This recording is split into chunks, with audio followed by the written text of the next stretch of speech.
a lot of individuals in institutional mental health, in mainstream perspectives, sense that something's quite off here. And when I let myself drift into circles that were more queer-centered, trans-centered, mad-centered, whatever, that's where you found people who had found solutions that are already here. Yeah. And a lot of the time, what helps us is community, connection. Like, I really mean it. That guy from episode 1 of the show, like, I felt really bad for him. Mhm. I think because so many trans people have said and felt the things that he said and felt, at least I have heard that. I've felt a lot of that before in terms of like, well, if anyone ever found out, that would be like the worst thing that could ever happen or whatever. And it's like, that's shame. And that's something that you can actually work on. And it's actually a lot easier to feel less ashamed if you meet other people like you. And if you aren't like siloed away into this fake life where you have to lie forever, because that was, yes, that was the medical standard. Like historically, like this fantasy that it's just about children is fake. 18 is a fake number, right? Like, let's get real. Historically, trans people, we were only allowed to exist if we were cis passing, if we could be stealth, if we could pull it off. And they had all of these, and I'm too young to know all of it, but like, it's still infamous, the ways that we were kept from being ourselves and we were forced into these very narrow, okay, you can be trans, but it has to be like a really specific way. And if you're a lady, you've got to wear like a dress every day and all this shit, right? Well, so I don't have to do that. I was gonna say the English, like the UK gender clinics, according to friends of mine in the UK, they will still ding you if you're a trans woman and you show up to an appointment and you're wearing pants. I mean, for me, in order to get like top surgery, for example, how much did I have to convince them that I was like trans enough, you know? And then when I got a hysterectomy, and this is 5 years later, and I've been on T for years, and I look like this, and I sound like this, I still had to prove I was trans enough to get a hysterectomy, which in the past, if you'd been on T for 5 years, you were required to get a hysterectomy. I had the natalism is rising again, though. I had a therapist for my coming out because you're required to have one. I did need one at one point, and then I think I outgrew the need for one. Lovely lady. We had great chats. She really did help me through some difficult parts of my life, but we were getting towards the part where I wanted to pursue bottom surgery, and I had to get a therapist note. Yeah. And one of the requirements is you had to have 1 year of IRL experience, in real life experience, you know, in the gender that you wanted to transition to. And I had come out to everywhere except work in like the spring the previous year, but I only came out at work in the fall. And all this time in this year that I was seeing her, like I was writing all of my articles. I was borderline an expert on trans healthcare because of all the work that I was doing. I was covering trans politics. I was explaining trans things to her that she would then take to her other trans clients and use to find more trans clients. And she would also tell me that she would like say, "Oh, I mentioned you to one of my clients." And I'm like, why? That's illegal. First of all, why are you talking about me to others? And she's like, "Well, I didn't use your name." And I'm like, "Yeah, but like, there are only so many trans journalists from Maine." But anyway, so we get to, I wanted to get a sign off. Oh, I'm so mad. I wanted to get a sign off for surgery, and it had been like 9 months since I had come out at work. But it had been over a year since I came out to literally everybody else in my life. And that's huge. And I was like, I would like to get this referral so I can get on a waiting list for bottom surgery. Exactly. And she said, I can't write that.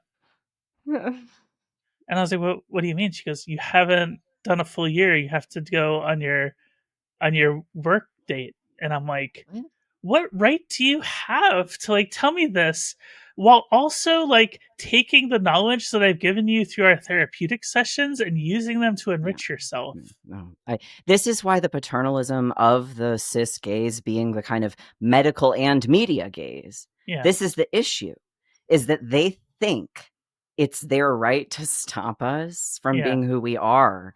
And that's such bullshit. Like, the first time I had the bravery to say to a doctor, and she was supposedly some gender expert, cis lady, I said, hey, I want to start T. I was in my 30s, right? Yeah. She talked me out of it. She said, oh, health, this, that, heart, this, that, scared me. I left her office without a script. And how many years later did I get a T script? Yeah. And I get so angry when I think about quote unquote allies like that, who think that their job is to tell an adult, like, do you know how hard it is to say to a doctor, like, I'd like to get surgery or I'd like to get hormones? It's really hard. Sorry, folks. Like, if you've never had to do it, and then to have that person not receive it.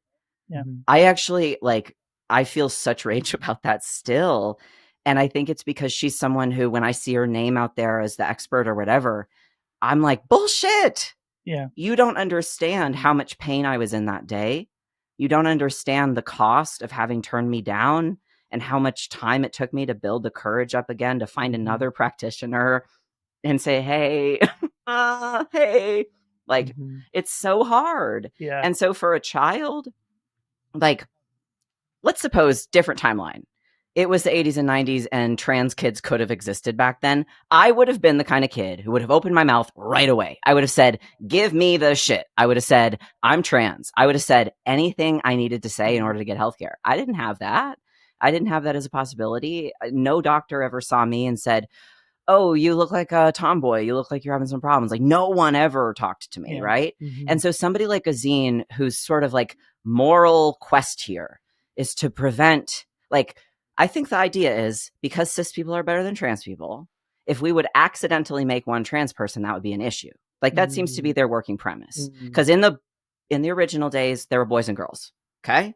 And then now, everything's all messed up. Who the fuck knows? Who the fuck knows, right? And then, so if we would accidentally allow too much trans healthcare to happen, and there might be accidentally one extra trans person, even for like a little bit, that would be such a big problem compared to how many countless trans people are being tortured right now because they don't have access to healthcare. How many trans children, their families are being absolutely, and I use this word intentionally, tortured right now because they don't have access to healthcare.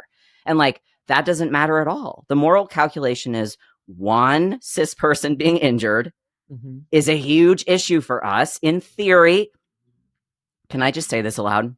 Yeah. If they actually had a story, they would have led with it. They don't have a story.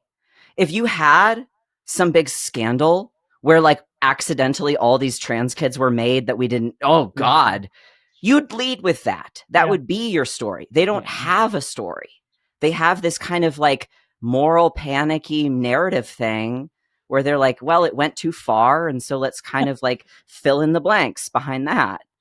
They did mention that they found one single detransitioner from that Missouri clinic. But what they didn't tell you is that that person doesn't regret at all their initial transition.